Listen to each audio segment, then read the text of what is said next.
I'm a little bit confused driving this car because everybody says that these are amazing and the best electric rack, and I really believed it. And now I'm not so sure. The GT86. In this case, we've got a beautiful example. 2-litre boxer engine, manual, limited slip diff, rear wheel drive, everything that you could want in a sports car. Everybody says that these have some of the best raw engagement.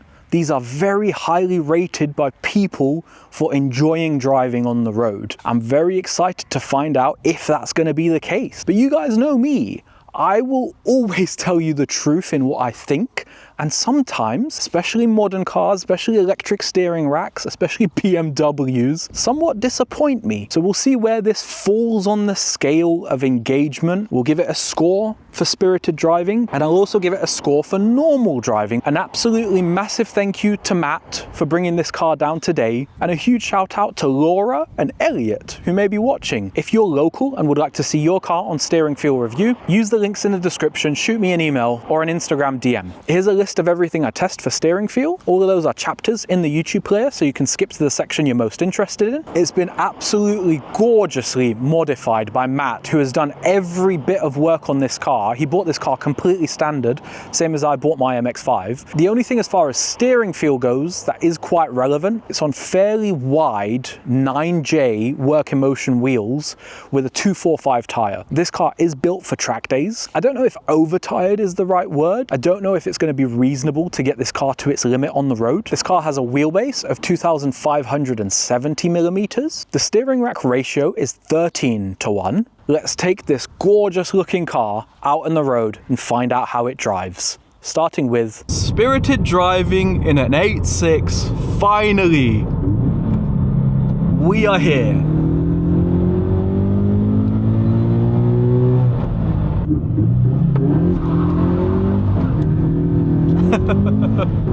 You don't really feel that torque dip. This car does have unequal length headers and a little bit of sauce, so maybe it's been mapped out. This car has grip forever.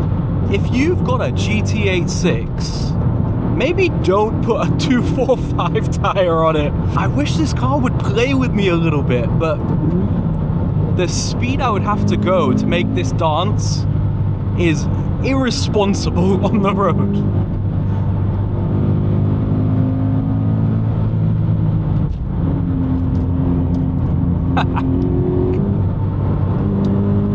Very enjoyable car. I'm gonna trail the brakes in a little bit.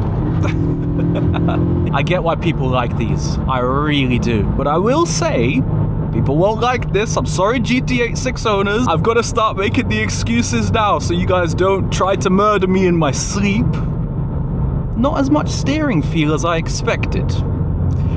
Let's get into it and break it down as we do on Steering Feel Review. Directness is a measure of how responsive the steering is. Just to give you guys a peek behind the curtain, I record the intro at the end of the video once I know what the car's going to be like.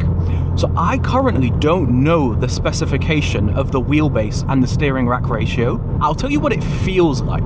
It feels like a fairly short wheelbase car plus quite a fast ratio rack.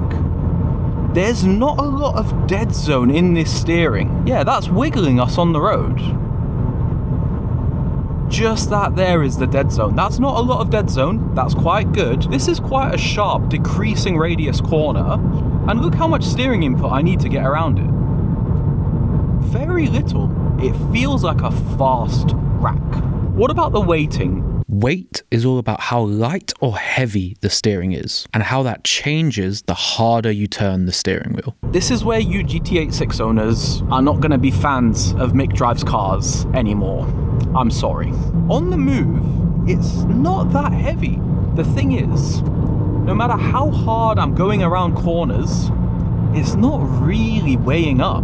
There's a little bit of weighting as I go through corners. It's definitely not as much as I would like. I think this is the weakness of this steering. That's quite a common characteristic of electric racks. They have a preset amount of extra weighting that they can provide you based on the steering computer. The amount it weighs up feels fairly similar at 4 out of 10, 6 out of 10, and 8 out of 10, which I've done all of today.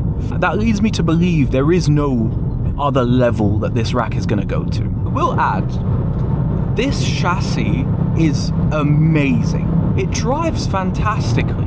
I just wish it would tell me a bit more through my hands.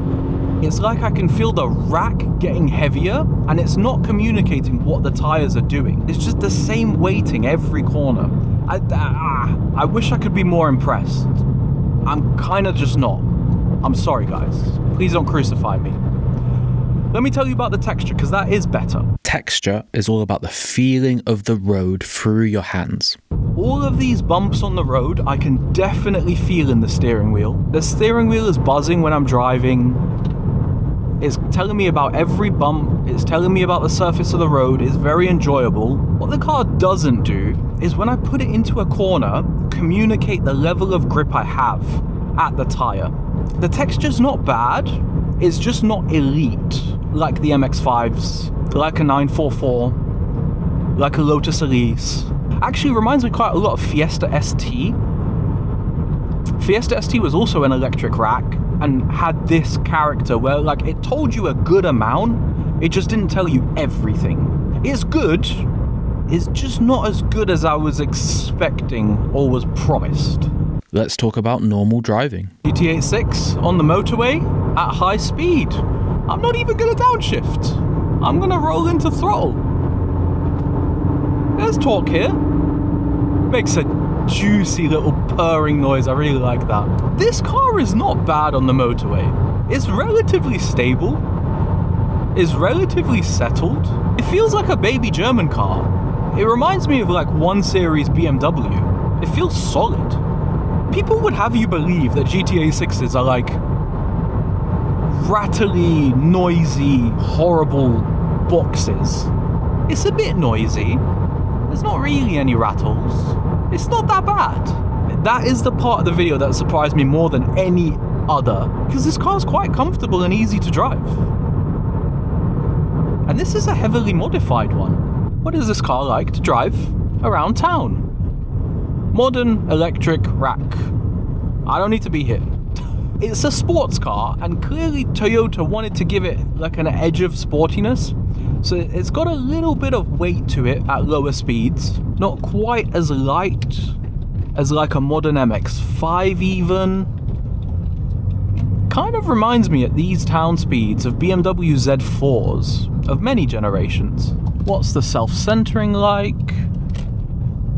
Yeah, a little bit slow. Okay. Not terrible though, there's some. What is this car like to park? The steering is definitely a little heavier. Parking speeds, really not too bad.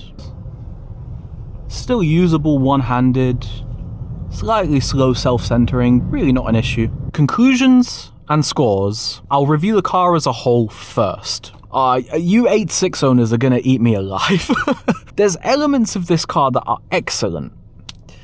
There's elements that are just good. Starting with the engine, I think this drivetrain is a peach. I love it. Good torque, good power at the top of the rev band. This gearbox is lovely. Very, very satisfying. Do you know what? I just put it into first gear and the entire car clunked like my Ducati when I put it in first. It went kodonk. I love it. This car's chassis and suspension, I think, is sublime. It's a little stiff, the suspension. Obviously, it's aftermarket Tane coilovers, but they've been set up really well. The chassis isn't rock stiff. It can move a little and just communicate with you in a way that I love. This interior surprised me. I thought it was going to feel really cheap and horrible. It doesn't. There's barely any rattles in here. It feels solid. I like the way everything feels. The seats are fantastic. I could take another tick lower on the seat, but it's not a big deal.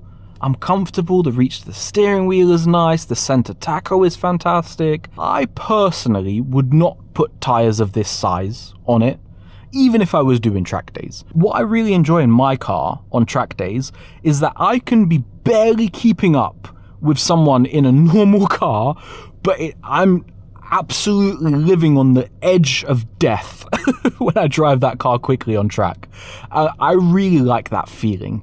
But if you're like a serious track guy, serious autocrosser, and you actually want to go fast, which I think Matt is, then the 245 tyres do make sense. What about the steering? I'm going to give this a 6 out of 10 for spirited driving. It's an electric rack, and you can tell. It's quite direct, the texture is quite good, about as good as I've ever felt in an electric rack, which is impressive, but the weighting lets it down. You guys tell me in the comments, are all GT86s, especially stock ones, don't really weigh up, or is that just because this car has got massive wheels and tyres? I would expect bigger wheels and tyres would make the steering heavier and more weighing up. I don't know if that's the case. And I really need to drive a stock one now to compare, as this car is 6 out of 10 is the spirited driving score. I think that's fair.